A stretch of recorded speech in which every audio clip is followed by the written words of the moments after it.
Welcome everyone to today's webinar, Church Has Changed, Thinking Differently with Larry Osborne. If you have content questions during today's webinar, please post it in the Q&A section of your control panel. As questions are asked, anyone can upvote a question to let us know that more than one person is interested in hearing the answer. We will be monitoring the questions throughout the webinar, and there will be time to answer as many as we can. If you do not get the answer to your question during today's webinar, we will do our best to get back to you with an answer via email. Everyone will receive a follow-up email with a link to today's recording if you would like to listen again or share it with colleagues. Also included will be a short feedback survey. We would really appreciate it if you would please take a few brief moments to share your feedback. Now I will turn it over to your co-hosts for today's webinar, Jenny Catron of the Foresight Group and Nathan Art of Ministry Solutions, who will introduce today's very special guest speaker. Thank you so much, Jan, and thank you, Pastor Larry, for joining us today. It's a privilege for me to be able to do the introduction. Pastor Larry, I've obviously been following you and reading your content for a long time. For those of you who do not know, Larry Osborne is a lead pastor at North Coast Church in Vista, California. Church started with 128 people, now sees over 13,000 on a weekend, and it meets in 7 different locations. A lot of you have heard of Sticky Teams and Sticky Church, and those are some of the books that Pastor Larry wrote, along with Sticky Leaders, Mission Creep, Accidental Pharisees, A Contrarian's Guide to Knowing God. But there's one book that has really stood out to me, and the reason we wanted to put this webinar together is it's probably more relevant now than it's ever been, and that is Thriving in Babylon. And Pastor Larry, one of the things you talk about in that book is it was a very pagan culture, far more pagan than what we see and experience even today. And Daniel not only survived in Babylon, but he really thrived. And we in America right now, because of COVID, you and I have talked about this, COVID hasn't necessarily changed anything, but it has accelerated a change that we've seen coming for just for a very long time. And so the idea of thriving in Babylon is, again, just more relevant than it's probably ever been. So I guess the first question, just to make it easy, what are some of the big things that you see changing or needing change as the church looks to redefine itself coming out of this crisis? Well, I think in terms of attitude, and part of why I wrote that book is it seems to me it's been about a 10-year thing. And I started feeling like, I want to write or speak on this about a decade or so ago. And I think I did it 4 or 5 years ago. But what's happening is we're becoming Europe, and we haven't realized that. And you respond differently in a post-Christian culture than you do in a Christian culture. And by Christian, I mean Christian influenced. Everything has changed, not just because of COVID, it's just highlighted things. But for instance, there was a time frame where when it came to studying great literature, it was mostly dead white guys and from Western European backgrounds. And therefore, whether they were Christian or hated Christianity or not, they still used biblical stories, allusions, all of that. And so the culture had some idea of the basic story. If you said, man, ever since Adam and Eve in the fall, everything's gone south, people who'd never been to church had some idea. Books like East of Eden and all that written, I mean, it was just part of the culture. If you say about Adam and Eve, at least here in San Diego where I live, unless I go to church, you say, man, Adam and Eve in the fall changed everything. They still think you're talking about a season. They have no idea. And so in that, we have got to stop thinking like a majority culture. We've got to stop thinking that when we approach people, they have some background of at least what the story is, because they flat out don't. And that's what Thriving in Babylon was about to me. It was, I've always been fascinated by Daniel's ability to, as a young man, be taken into the worst of situations and thrive there. And yeah, it's becoming more and more anti-Christian, if you will, in our culture. I think we'd all say that, not just Europe, but actually opposition. but we're nothing compared to Babylon. I love to point out to people that to this day, when the angels in heaven are discussing how bad something is, they say it's Babylon-like. And yet there was a prophecy Babylon would never be rebuilt. It hasn't been rebuilt. But we're told in the book of Revelation, when they suddenly realize, okay, Jesus is coming back, what do they cry out? Fallen, fallen is Babylon. Not fallen, fallen is ISIS, fallen, fallen is Nazi Germany, fallen. I mean, I can go on and on with wickedness.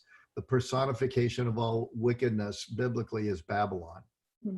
And so my message is quit griping and start following the model. It's weird, and then I'll get off Daniel here, but we treat Daniel as great children's curriculum. It's got an adventure story, you know, it's like numerous ones, and yet it was written as an adult primer for how to survive in a godless environment. That's why God said print it, not so we had a Sunday school curriculum. It's for adults.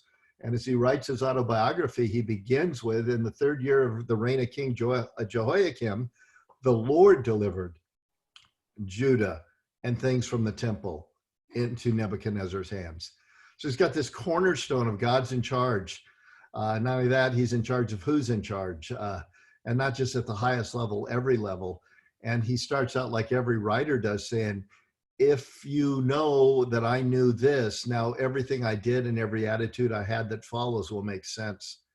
And until I was doing a study on it, I realized I'd never heard anybody preach on the first 2 verses of Daniel, which to me are the most important verses in all of Daniel.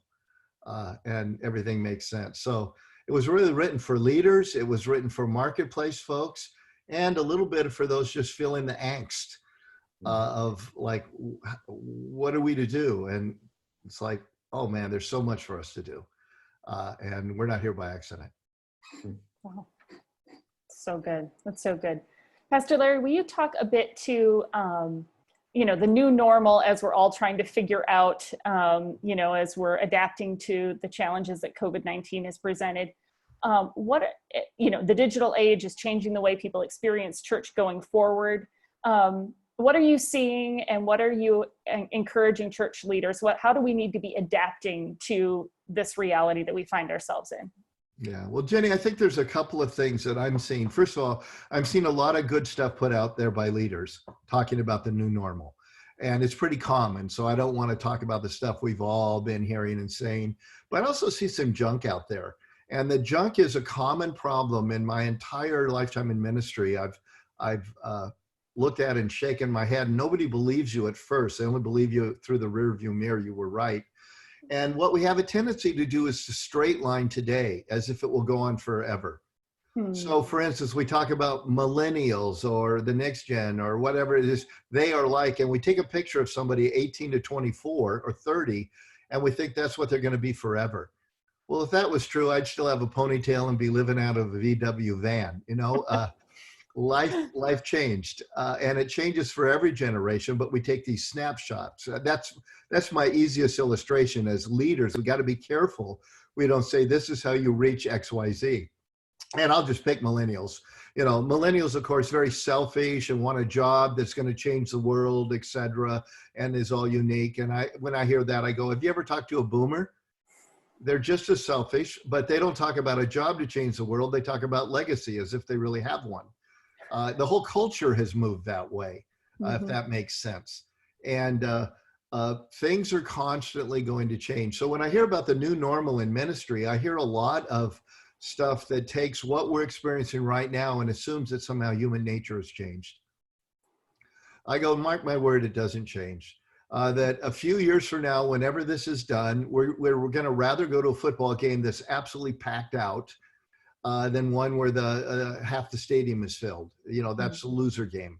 And so we're going to come back to a day and age where people are going to love to go to church, and they're going to love to have the energy full. They're going to, like they did before, they're going to hate congestion when it takes too long to get in or out, or they're so crowded they're uncomfortable, but they're not going to want space between them and other people. All that's going to return. What I think is the bigger difference is we've added something. And that is we've moved to being both and. And if I have a word picture for it, I would say virtually all churches. There were a few outliers that were different, I know of, but pretty much all churches. And I include North Coast as a very large church with a strong online presence before COVID. We were more like Macy's than anything else. We were Macy's with a website. Okay. Because the number one thing we tried to drive was foot traffic, because that was a predictor of discipleship.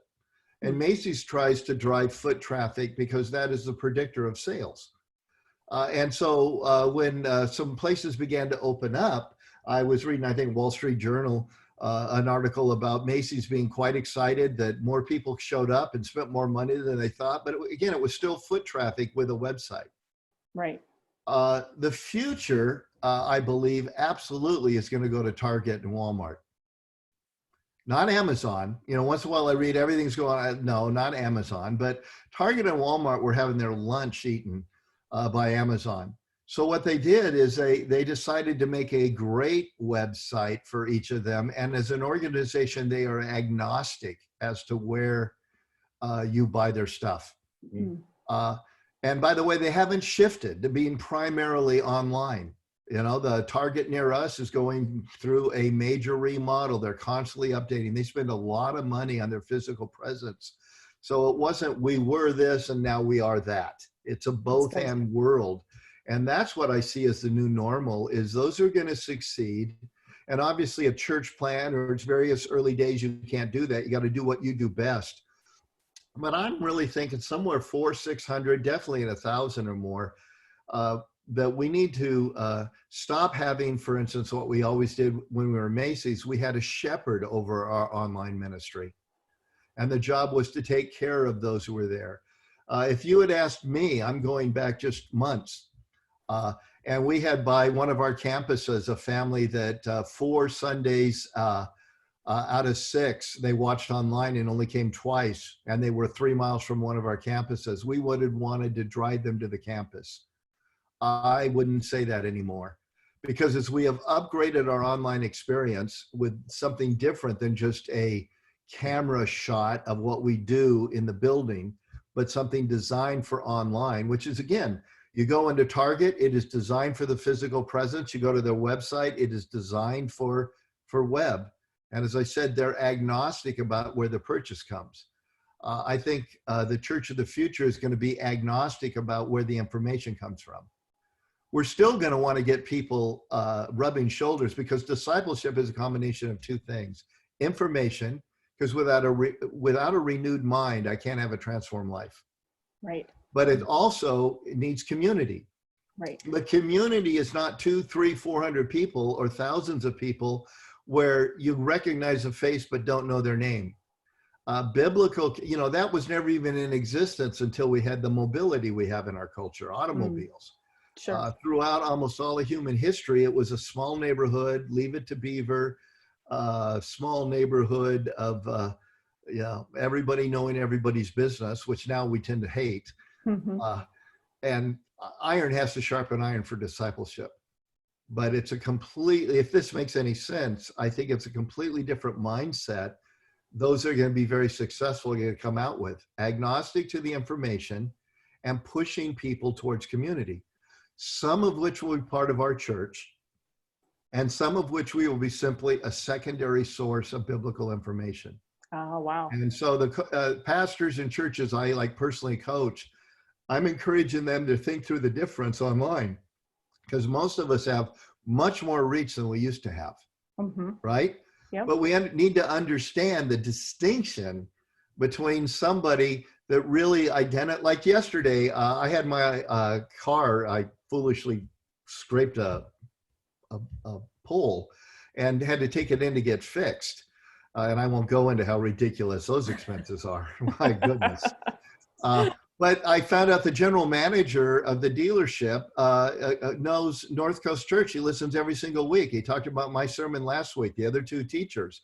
He's an elder at another church. Oh, wow. Yeah. So I'm not trying to pull him into our orb. I'm just honored to be an elective that he can have. But we, at North Coast and every one of our churches, we need to understand the difference between the recurring customer, the person that we need to shepherd, and the person that we have the privilege of helping, if that makes any sense. I don't think we ever thought in terms of those things before.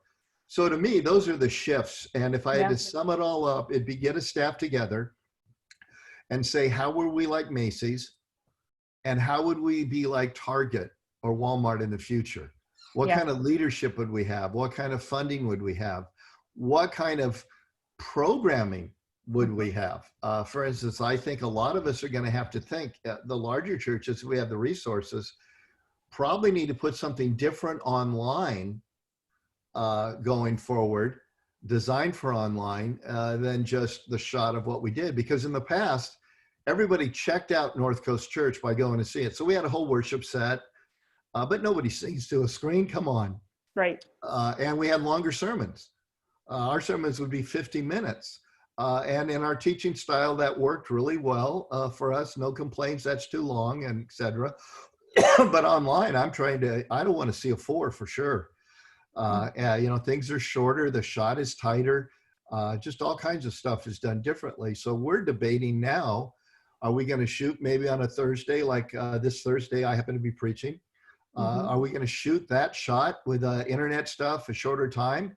And then on Saturday night, go live via satellite like we did to all our campuses with a shot of showing the stage and the worship set. And that's very much Target, Walmart. Yeah. The other is Macy's. Oh, great, we're back. Right. No, I think that's really important. And I've heard a few of the churches that I'm working with having that same tension of realizing, as they start regathering, their online experience is going to go back to what it was previously, but that's not what they've been doing for the last few months. And they realize that is requiring a rethinking of those two environments, and what does that mean? How are we engaging people? So really, really important. And it is a perspective shift we have oriented ourselves to think everything is foot traffic.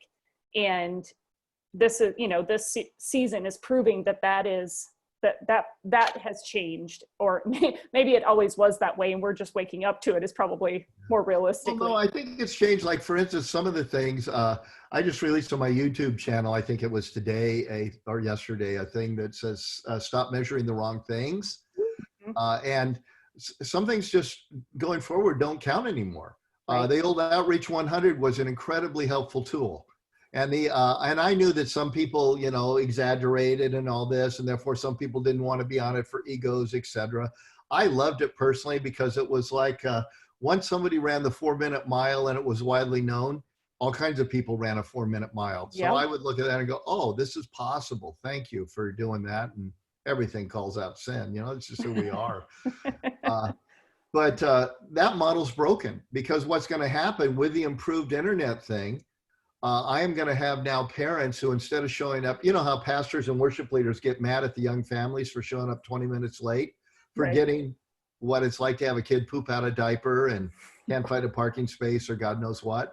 Well, nowadays, if we got a great internet experience, they're just going to go, oh, let's forget it. Let's watch it. Yeah. And by the way, they'll probably time shift it as well. And so that means I'll be reaching as many people and they'll be coming less, not because they're less committed, but because they have other options. Right. I go into the Target sometimes because I want to see it, and I just jump online sometimes because I've already seen it and I want to buy it. It's just going to be really different. Yeah, that's good.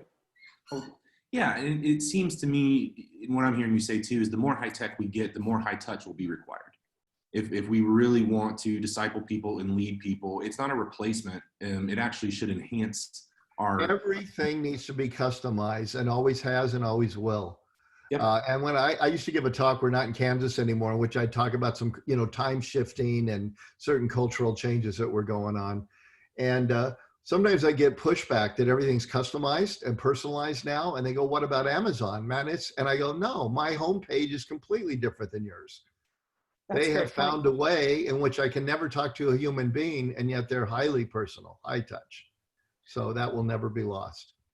Well, it's interesting because it brings up, a lot of what you're saying brings up questions about communication, right? So you mentioned Target, and it's really interesting because, I have 2 kids, right? So I shop at Target, and it's weird. I never get emails from them trying, to sell me blouses. But my church will send me an email, not my church, but churches will send out an email letting me know about a women's event, right? and we haven't learned how to segment communication very well to people. We have a whole very vastly different audience, and we try to communicate with them in one message. And so the other thing is this, you know, Pastor Lee, I've heard you talk about this a lot. The church has become a little bit of an echo chamber in the way that we communicate. We hear ourselves, but most of what other people learn about us comes from the media. And we mostly talk to ourselves. And how do you see the church coming out of this season in a digital age where there's less people in the store, where you can control the experience? How do you see the church changing the way that they communicate and the way that they almost brand themselves into the community where it's unknown? Well, there's kind of two questions within that. The first one goes back to what you were saying. Target doesn't send you a sale on blouses. And I think going forward, as we move from Macy's to Target, Walmart, we will do well. The reason the church sends out a women's thing to all the men is because we were Macy's. We assumed the major announcement was the 3 times we did it to the people there, the video they saw, that the moment we begin to say this is an agnostic experience, you can get from us on both sides, we will segment. But when you're Macy's, you don't spend much money on the website. So you don't have a leader who realizes what you're doing. You have a shepherd who takes care of what's already there, which shepherds are great. We need them. The body of Christ would die without them. But when things need to grow, you put a leader and suddenly they ask the questions and notice things, Nathan, like you just did. Whereas non-leaders they wouldn't even notice that. So I think we're going to make great improvements going forward with communication among ourselves, because we will have spent the money. It's getting cheaper to do it, segmentation and databases, et cetera. But when it comes to the polarization in our culture that's going on, we've got some tough decisions to make. And of course, it's been all the more with George Floyd's situation and all that, it's been all the more highlighted, I think, than ever. I tell people sometimes there are a few advantages of being an older guy. One of them is you've seen the movie before, so you know how it ends. If I walk in on my wife and she's watching a Hallmark, you know, I mean, like, I know they're going to get married, like whatever. I just tell people what we're experiencing right now is 1968 and 67. I was a teenager then, just coming of age and awareness of culture and getting involved in things. And this is, for reasons we don't have time to go into, but is as significant a shift, despite all of the huge things that have happened, good, bad, and ugly since then and recently. So I think our polarization is going to get greater as a culture, not because of the George Floyd thing. And then on top of that, we're in an experience that is just culture shifting. Here's why. Segmentation, the downside of it is we have always been tribal people, right? Would you agree with that? We've always lived in tribes, but they used to be geography. Yeah. You know, if you were a pastor or a leader in New England, you went to the South, you failed. South to New England, you failed. The West Coast, you failed. Why? Because you didn't know you had grown up in an echo chamber. Sure, there's a lot of differences there, but there's a worldview in the Midwest, whatever. And so towns, regions have always been our echo chamber.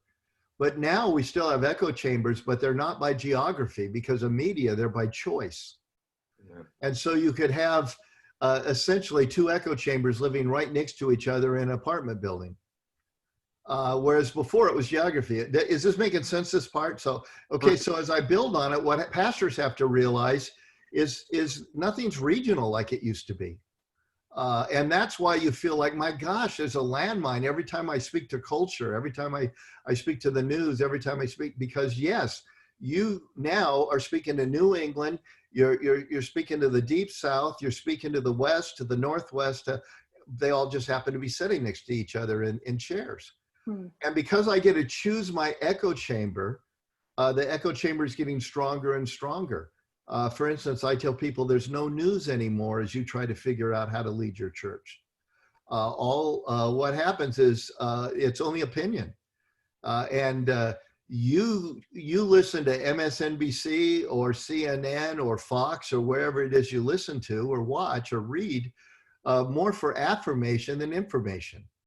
That's why in social media, everybody sends, hey, here's a link to something that proves my point. I have never yet received one from somebody who said, oh my gosh, I change my opinion 180 degrees in this one article, this one sermon. Watch it, read it. That's not what's happening. And so as we are trying to figure out how to do this in an increasingly hostile culture in which we've got our own little tribes mixed in our church, I think we have to decide something. Every leader and leadership team has to decide. And that is, do I want to be one of four things? And then that will change how you behave. Do I want to be a prophet? Second, do I want to be a spokesman? Third, do I want to be a bouncer? Or do I want to be a recruiter? A prophet, a spokesman, a bouncer, a recruiter. Let me talk through each one. Yeah. I want to be a prophet. Well, then stand up and tell it like it is and expect a prophet's fruit. You be dead, and they'll build a monument to you after you are dead and talk about how great you are, and they'll just go after you like crazy. And by the way, I think that's a God calling at times. Please hear in this, I'm not saying one is different than the other. I think most people fall into one category and should, but I think God has a unique calling in all our lives. But a lot of people, they want to be a recruiter and a prophet, and you can't. Prophets don't recruit the lost. Prophets speak to the saved or think they're saved, and they tell them they're not. And God is pissed off. And here's why. And there's a long history of that in the Old Testament of prophet. But you can't do a prophet's ministry and expect an evangelist result. It doesn't happen. By the way, I'm not saying we don't speak to things, but the second is a spokesman. I think that's what on social media most people are. They've got an opinion and they want to post this thing that articulates what they feel. And they have this idea that as a spokesman for a particular viewpoint, everybody's going to nod in agreement. Oh yeah, that's such a good article. That's such a good link. Having no idea that people that are not of that tribe are going to see it very differently. And they're shocked. I mean, and you see it all the time in media people, you know, who get in this cancel culture, just thrown off. None of them expected it, because in their little echo chamber, they thought everybody would go, oh yeah, that's really helpful. They're just totally unaware. The bouncer is the one who goes after everybody that's wrong. You know, their job is to keep everybody out who doesn't belong. I think more often that's the least likely of these that God would want us to be. It sounds a lot like a Pharisee. You know, when I wrote the book Accidental Pharisees, I was speaking to the fact that they did not want to be the enemies of God. They thought they were the exact opposite. They knew the word so well. They pointed out everybody who didn't get it well, the highly disciplined, etc. And that's how they accidentally became Pharisees. And like dinner at Denny's, we accidentally wake up one day a Pharisee, never having intended to get there. And then the recruiter. A recruiter has a whole different mindset of going towards, of listening, of understanding. And by the way, it's all sides. So if I'm going to be a recruiter, am I a recruiter of like Matthew, the tax collector only, or do I have room for a Simon the Zealot? I mean, realize how different they were. Mm-hmm. And so our church policies, our sermons, much of what we do, it is driving out or recruiting in both, or one or the other. I mean, remember, Matthew the tax collector was collecting money from his fellow Jews for a damnable, godless, hated oppressor called Romans. And Simon was part of guerrilla warfare against them both. And Jesus put the two of them in his inner circle. He made them room together on road trips. And I think a lot of our churches are struggling right now because we're getting pressure from people. I don't think most leaders here, but we're getting pressure from our people. Why do we have Simons here? Why do we have Matthews here? I am so disgusted because of these bumper stickers I saw in our parking lot. And, you know, this is a new battle we've not had to face. And if you want all one bumper sticker in your parking lot, that's one thing. But if you want something different, we're going to have to communicate differently. And then the last thing I'd say on this is, we're in our echo chambers. The sad thing is most of us are getting our understanding of the other groups through our echo chamber, not directly from interacting with the other side. Wow. And when you do that, you have no idea that each echo chamber has its own language. Mm-hmm. And so you use a phrase not having any idea what it means there. The point I do here in America, people think like English idioms are kind of cute and funny. And so you call something a bloody mess or a bloody this or a bloody that, and we have no idea. That's our F word. You know, you don't go to England in the pulpit, use that as an adjective, but you could use it here. And so if you don't know the language of its particular dialect, here, if I'm talking to you in my office, I put my feet up on the desk, I'm sending a message of relax, we're in this together.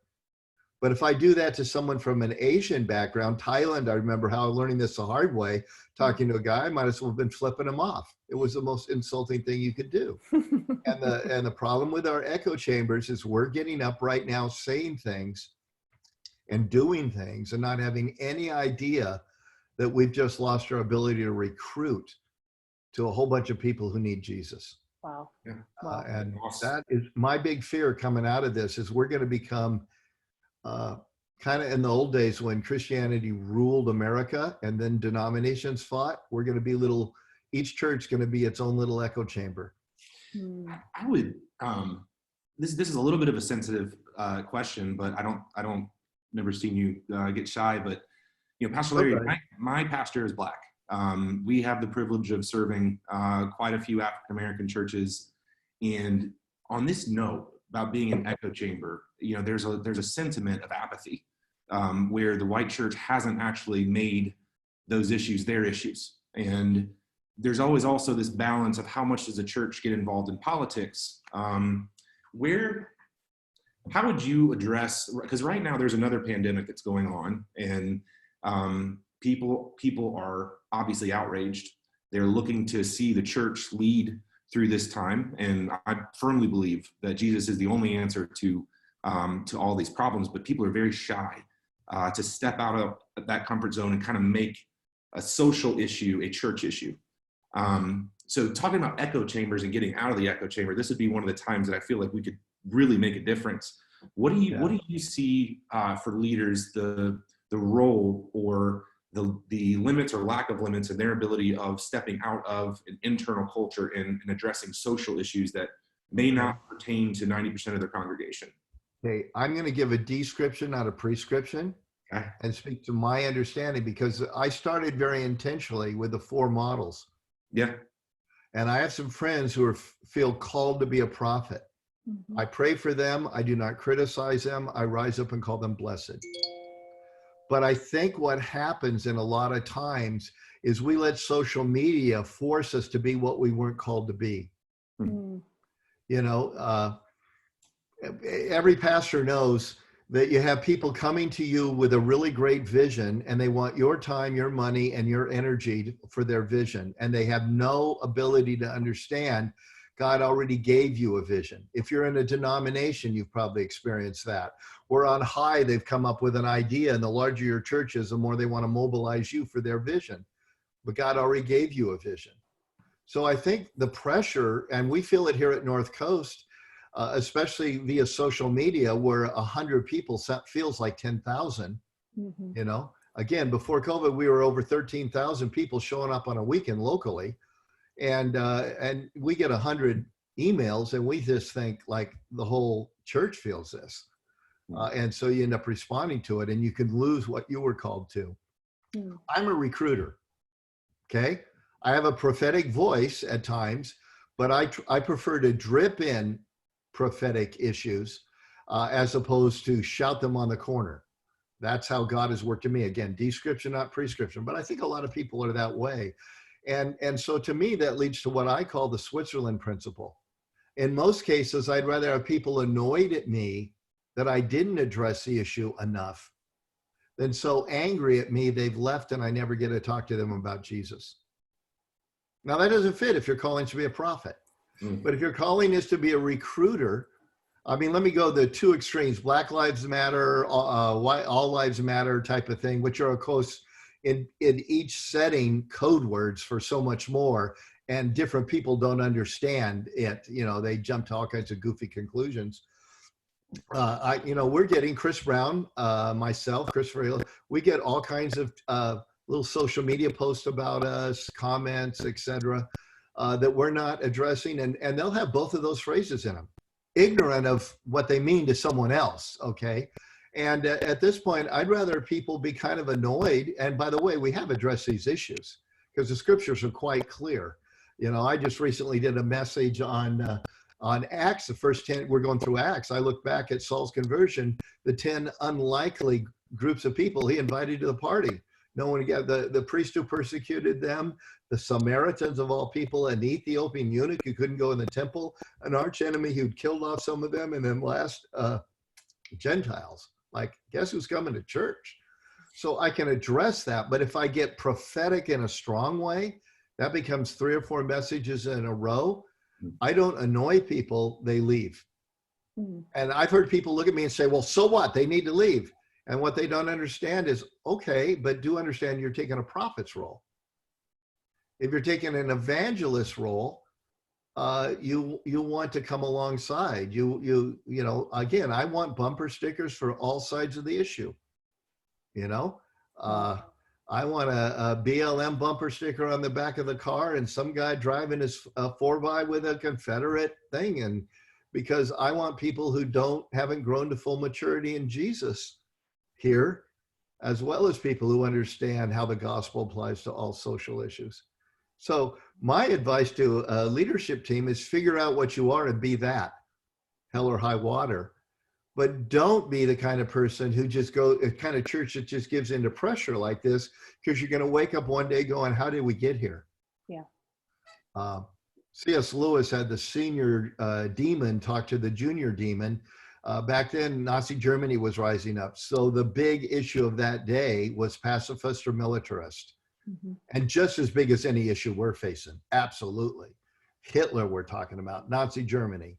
Yeah. And some were pacifists and some were militarist. And C.S. Lewis has the senior demon tell the junior demon, just, you know, your subject, it doesn't matter, just push him one side or the other.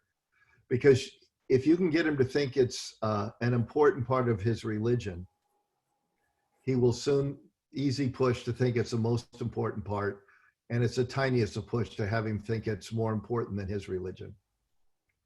And I've watched that with all kinds of social issues during the decades that I've had the privilege of being a pastor.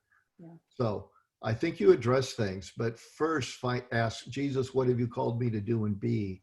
And then address them in light of that. That's huge. That's, you know, yeah, thank you for that. Just that clarity of those four roles, you know, just that understanding of, okay, what type of voice have I been given, and then to be congruent with that. I've noticed that for myself, even in some of the recent conversations, and, you know, just, okay, what is my voice in this conversation, and having a clarity and understanding of how can I most authentically show up to that and lead in the way God has designed me to lead. What's my place in this conversation? Super helpful. Thank you. You know, Jenny, let me say one last thing on that I've known, and when I talk about the Switzerland principle, I've asked thousands of pastors, you know, in large rooms, never had a hand raised. I say, how many of you have spoken to a political issue directly at it and had somebody come up afterward and say, thank you, you totally changed my mind? Never had a hand raised. But by dripping in biblical truth away from the newspaper where people are so reactive, right? I've had lots of lives changed. Yeah. I've had, you know, people have a completely different attitude when it comes to, you name it, political issues, immigration, racial issues, etc., who started here and over time came here. But the one message tied to the newspaper, they almost always hear tied to the newspaper. That's been my experience. Yeah. Really good.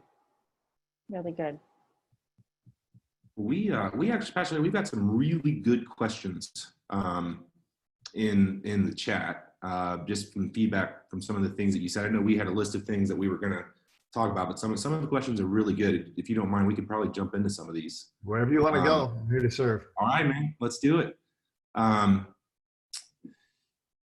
What was the one I wanted to ask?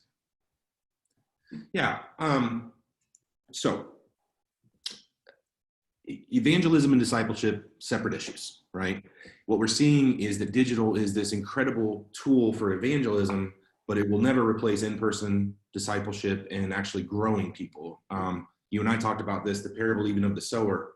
The people have to have a cultivated soil to land if the sun and the rain, Holy Spirit, are going to help those seeds grow. So in this very high tech, and Pastor, I think you and most of the churches that Jenny and I work with, we're seeing 4 to 5 times, the normal physical attendance on Sunday digitally. We're seeing people from all over the country, as you said, tuning in. What are some really practical steps or things that we can be thinking of to take that evangelism tool and cultivate real discipleship from it? Well, let me step back because, first of all, I think we often have a problem when we use the word discipleship. Like, what do we mean by that? So a lot of people who question it, I think sometimes have a non-biblical but a Christian cultural definition of disciple. Because if a church has a discipleship ministry, the job of that discipleship ministry leader, he or she, is to find Christians and make them better Christians. But when Jesus said, go out in all the world and make disciples, he wasn't saying find Christians and turn them into special op leaders. He was saying find people who don't know Jesus, baptize them, and then begin to teach them until you've taught them everything. So there is a goal out there. So I think a lot of the, you can't disciple from a distance comes from the idea that, you can't create a special ops Christian from a distance. Our definitions of a disciple often are defined by self-discipline and knowledge.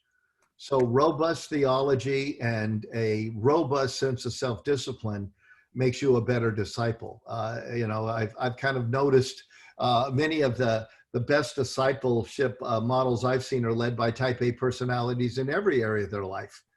Their diet, their exercise, their whatever, and then that goes to their Bible reading, etc. In fact, it's kind of weird to me that to be a disciple, one of the things is you've got to become a self-feeding Christian, right? In many of our modern day definitions, how are we going to do that without showing them how? But until Gutenberg came along, there was no such thing as a self-feeding Christian. Nobody had a Bible by their nightstand. So I would step back with a biblical understanding of discipleship. Like in Accidental Pharisees, I have a whole section on Joseph of Arimathea, who is defined by John as a secret disciple because he feared his fellow Jews, what he would lose. Most of us would say, you're not a disciple. You're a sucky Christian.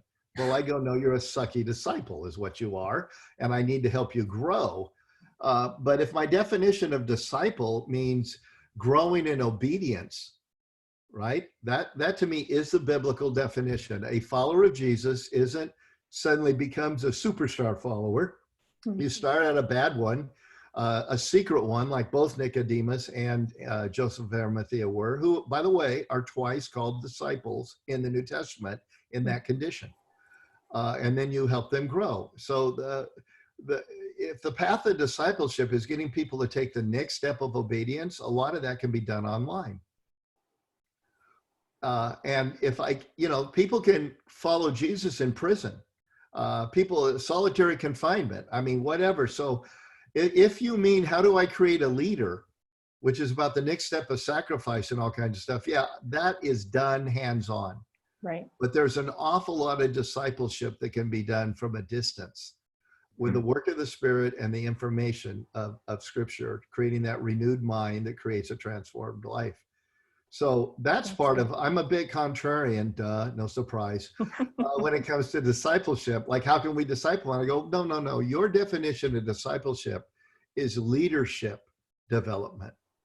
And the body of Christ, I've often tell people, needs both. Those are the two rails that the local church and the body of Christ live on. Yeah. If we don't have leadership development, we have no future, locally and body of Christ.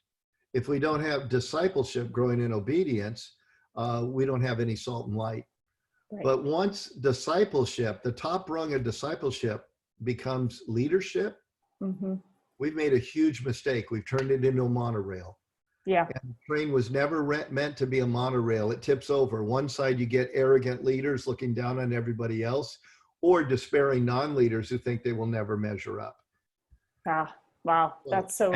I love that. And I just have to say, Pastor, I sent you a copy of the book that I wrote that's coming out. And The very last page of that was just a description of my journey, but I became a Christian, got into a small group, and started leading before I ever stepped foot inside of a church building. I never had a problem with God. I did have a problem with churches and with Christians. And, the church that eventually got me to go there, I had a relationship with online for a year. So Wow. just to your point, I agree totally. Yeah. We got so we can disciple then, and we try to move them towards life on life group. But somebody who lives way out in the boondocks, that's not sin. Mhm. So yes, I want to get you in a community where you're known, but I disciple you with the gospel. Yes.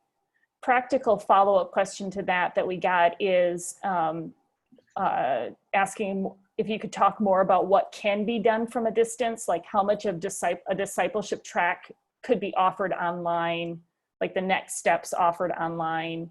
Any advice or suggestion on that?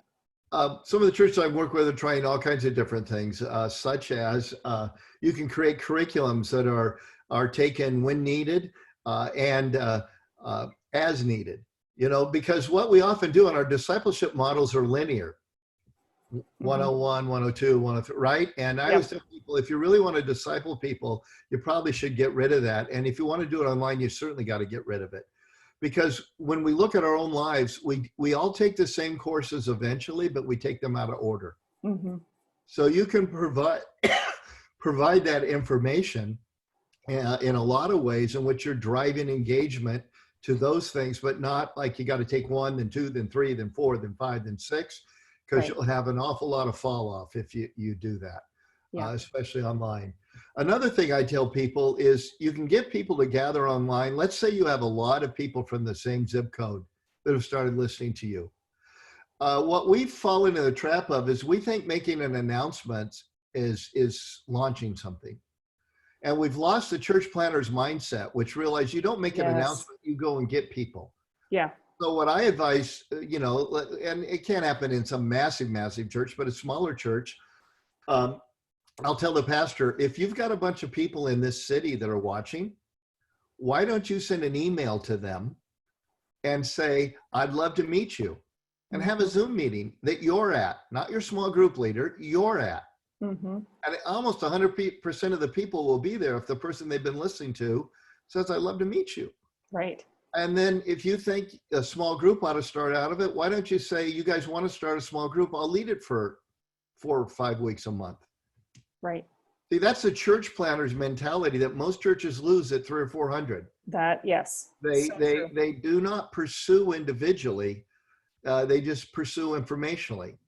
And that has never made any sense to me. It's still my job to get people in small groups to this day.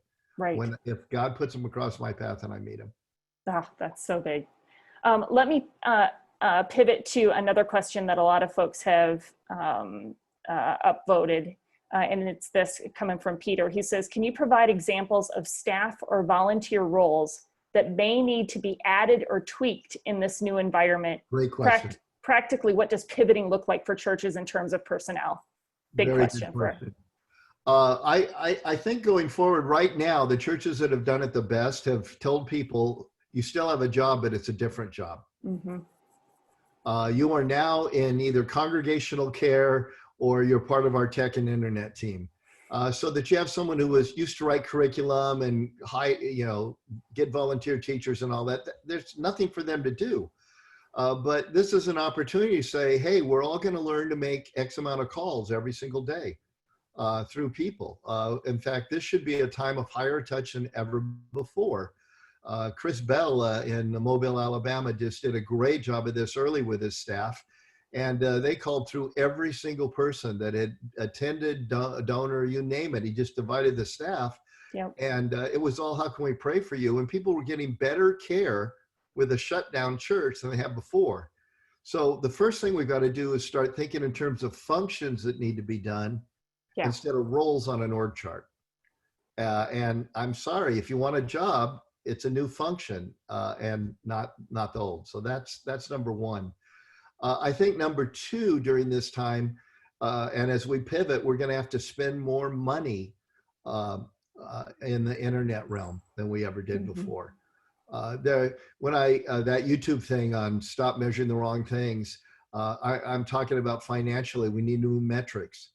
We used to have a metrics that was based on X amount of dollars per attendee. Remember that one? Mm-hmm. But if you're getting more money online, you can't use that anymore. That's broken to decide, oh, let's launch a campus. We can afford this, or it will pay for itself. And another is what percent of our income should be spent on debt, on buildings, whatever. We're going to figure out, I don't know what the number is, the new metrics are going to be on internet, staffing, equipment. And it's going to be a ton higher than it used to be. And then there's going to be other stuff. And I think it's unique to each church to realize we just slowly added this. There's an awful lot of helpers out there. Just speaking for myself, this is description, not prescription, folks. But Chris Brown and myself both have part-time assistants because I can get my own doggone lunch. You know, in the old days, the higher you were in the food chain, the more assistants you had running around, you know, taking your laundry or I don't know what. But our life group, which is a hub of our ministry, has 5 full-time assistants. Wow. So I think as we pivot, we got to pivot to function and goal. That's good. Not pivot to what the old thing was. The higher you rise in the food chain, the more help you get. Oh, that's so huge. Great. Yeah. We've talked a lot about with the teams that I'm working with of how this is forcing us to be, our teams to be incredibly strong, but very lean, have to be laser focused on the functions like you mentioned that are so core to us being able to serve people well. So. And when we're not lean, we undercut the priesthood of believers. For sure. Yeah. You know, churches will tell me, oh, I got to get out of debt. And they always say the same reason, because we can spend more money on ministry. And then I look at their budget when they're out of debt and all they have is more assistants. You know, the old days of church planning, you got, you know, you use the Tom Sawyer gift, getting other people to paint the fence for you and thank you for it. Right. That's what we ought to be doing. But if I got the money, it's too hard. And we just hire way too much, which speaks to I think the last question we'll pose to you. And this one got a lot of upvotes in the Q&A, but how do we keep volunteers engaged when our church is closed and online is the only option? Well, I think the job is to simply stay engaged in terms of how you are doing. And then our new measurements of engagement, we're going to have to new metrics and measurements of engagement. One at North Coast we never used in the past was giving. One thing we do is we live below our means, so we have a margin. I've always been a little hesitant to push giving, so I'm not looking a whole lot to find out how many of our online givers are donating, how many of volunteers are, but going forward, using that as a measure of engagement, it's very, very important. Sure. So I would say if you've got somebody who's listening regularly, they're a part of a small group and they're contributing to the ministry financially, they are engaged. Yeah. And so searching for some of the old measures of engagement, it's like, well, no, check that and catch early on when suddenly they stop giving, give them a call because you have a ministry opportunity. They just lose their job. Right. You know, you're not calling because you're worried about your budget. You're calling because you're worried about them. And those are the only metrics we can use when we're not meeting. You know, are you watching online? Are you in a Zoom group? And or are you contributing? All of our staff that have volunteer staff should be calling through them regularly just to find out how they are. Not to find out are you going to come back and serve. It's like now you're using people instead of serving people. I'd agree with that.